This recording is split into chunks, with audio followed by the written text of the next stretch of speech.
ಸ್ವಾಗತ. ನಾನು ಶಮಿ ಶೆಟ್ಟಿ. ಚಿನ್ನಸ್ವಾಮಿ ಸ್ಟೇಡಿಯಂನಲ್ಲಿ ಮತ್ತೆ ಕ್ರಿಕೆಟ್ ಸಂಭ್ರಮ ಜೋರಾಗಿದೆ.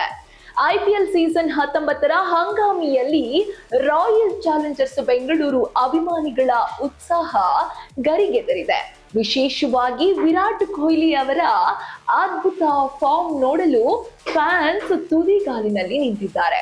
ಹೌದು, ಸಿಲಿಕಾನ್ ಸಿಟಿಯಾದ ಬೆಂಗಳೂರಿನಲ್ಲಿ ಕೊಹ್ಲಿ ಮ್ಯಾನಿಯಾ ಮತ್ತೆ ಶುರುವಾಗಿದೆ. ಅಭ್ಯಾಸ ಪಂದ್ಯಗಳಲ್ಲೇ ಸಿಡಿಲಿನಂತ ಪ್ರದರ್ಶನ ನೀಡಿರುವ ಕೊಹ್ಲಿ ಅಭಿಮಾನಿಗಳ ನಿರೀಕ್ಷೆಯನ್ನ ಮತ್ತಷ್ಟು ಹೆಚ್ಚಿಸಿದ್ದಾರೆ. ಹಾಗಾದ್ರೆ RCBಗೆ ತವರಿನ ಪಂದ್ಯಗಳ ಮಹತ್ವ ಏನು ಅಂತ ನೋಡೋದಾದ್ರೆ, IPL ಟೂರ್ನಿಯಲ್ಲಿ ತವರಿನ ಚಿನ್ನಸ್ವಾಮಿ ಮೈದಾನದಲ್ಲಿ ನಡೆಯುವ 5 ಪಂದ್ಯಗಳು ರಾಯಲ್ ಚಾಲೆಂಜರ್ಸ್ ಬೆಂಗಳೂರಿಗೆ ಅತ್ಯಂತ ಮಹತ್ವದ್ದಾಗಿದೆ. ಈ ಪಂದ್ಯಗಳಲ್ಲಿ ಜಯ ಸಾಧಿಸಿದರೆ ಪ್ಲೇ ಆಫ್ ಹಾದಿ ಸುಗಮವಾಗಲಿದೆ. ಆದರೆ ಇದಕ್ಕಾಗಿ ಕೊಹ್ಲಿಯ 3.0 ಪ್ರದರ್ಶನ ಅಗತ್ಯವಾಗಿದೆ. ಹೌದು, ಚಿನ್ನಸ್ವಾಮಿ ಕೊಹ್ಲಿಯ ಕೋಟೆ. ಎಸ್, ದೆಹಲಿ ಮೂಲದ ಕೊಹ್ಲಿಗೆ ವೃತ್ತಿ ಜೀವನ ರೂಪ ನೀಡಿದ್ದು ಬೆಂಗಳೂರು. RCB ಮೂಲಕ ಆರಂಭವಾದ ಅವರ ಪಯಣ ಇಂದು ವಿಶ್ವ ಕ್ರಿಕೆಟ್ನಲ್ಲಿ ಐಕಾನ್ ಸ್ಥಾನ ತಂದುಕೊಟ್ಟಿದೆ. ಹೀಗಾಗಿ ಕೊಹ್ಲಿ ಕರ್ನಾಟಕದ ದತ್ತು ಪುತ್ರ ಎನ್ನುವ ಅಭಿಮಾನಿಗಳ ಭಾವನೆ ಇನ್ನಷ್ಟು ಗಟ್ಟಿಯಾಗಿದೆ.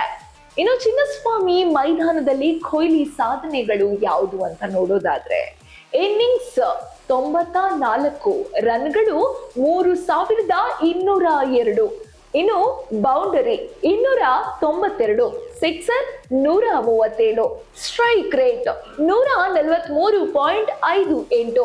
ಈ ಮೈದಾನದಲ್ಲಿ 3000ಕ್ಕೂ ಹೆಚ್ಚು ರನ್ ಗಳಿಸಿದ ಏಕೈಕ ಬ್ಯಾಟ್ಸ್ಮನ್ ಎಂಬ ಹೆಗ್ಗಳಿಕೆ ಕೊಹ್ಲಿಯದ್ದಾಗಿದೆ. ಹೌದು, IPL ಇತಿಹಾಸದಲ್ಲಿ ಒಂದೇ ಮೈದಾನದಲ್ಲಿ ಅತಿ ಹೆಚ್ಚು ಶತಕ ಸಿಡಿಸಿದ ದಾಖಲೆ ಕೂಡ ಕೊಹ್ಲಿ ಹೆಸರಿನಲ್ಲಿದೆ.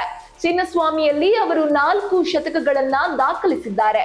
ಪುಣೆ ವಿರುದ್ಧ 58 ಎಸೆತಕ್ಕೆ 108 ರನ್, ಗುಜರಾತ್ ವಿರುದ್ಧ 55 ಎಸೆತಕ್ಕೆ 109 ರನ್, ಪಂಜಾಬ್ ವಿರುದ್ಧ 50 ಎಸೆತಕ್ಕೆ 113 ರನ್, ಗುಜರಾತ್ ವಿರುದ್ಧ 61 ಎಸೆತಕ್ಕೆ 101 ರನ್. ಹೌದು, ಇನ್ನು ಕೊಹ್ಲಿಗೆ ಅಭಿಮಾನಿಗಳ ಬೆಂಬಲವೇ ಶಕ್ತಿ.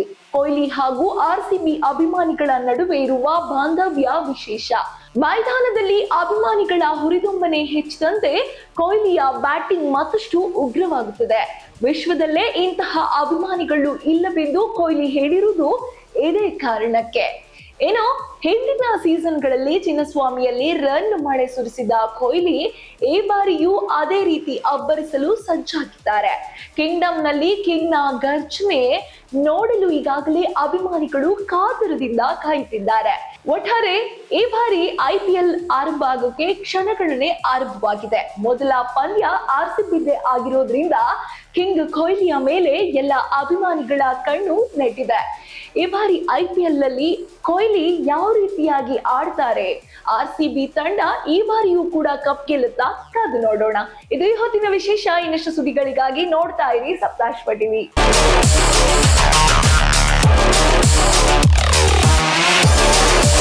ಇನ್ನಷ್ಟು ಹೆಚ್ಚಿನ ಮಾಹಿತಿಗಾಗಿ Saptashwa TV Kannada YouTube channel ಅನ್ನು ಸಬ್ಸ್ಕ್ರೈಬ್ ಮಾಡಿಕೊಳ್ಳಿ.